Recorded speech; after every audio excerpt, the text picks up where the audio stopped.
ನೋಡ್ಕೊಳ್ಬೋದು ಅಂತ ನಾವು ಇವತ್ತು ನೋಡೋವಂಥದ್ದು.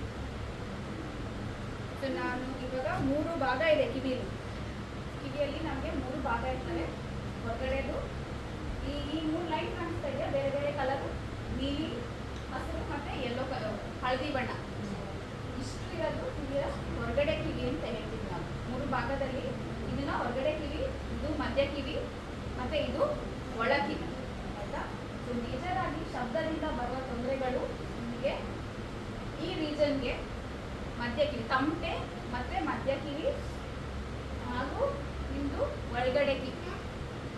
ಒಳಗಡೆ ಕಿವಿಯಲ್ಲಿ ಸಹ ನಿಮಗೆ 2 ಕೆಲಸ ಒಳಗಡೆ ಕಿವಿ ಏನಿದೆ ಅದು 2 ಕೆಲಸ ಕೊಡುತ್ತೆ. ಒಂದು ಬ್ಯಾಲೆನ್ಸ್, ನೀವು ನಡಿಬೇಕಾದ್ರೆ ಸಡನ್ ಆಗಿ ಬ್ಯಾಲೆನ್ಸ್ ತಪ್ಪದಂಗೆ ಆದರೂ ಸಹ ನೀವು ಸಡನ್ ಆಗಿ ಸ್ಥಿರ ನಿಲ್ಲಬೇಕು ಅಂತಾದರೆ ಕಿವಿಯ ಈ ಭಾಗ ಹೆಲ್ಪ್ ಮಾಡುತ್ತೆ, ಅದು ಒಂದು ಹೆಲ್ಪ್.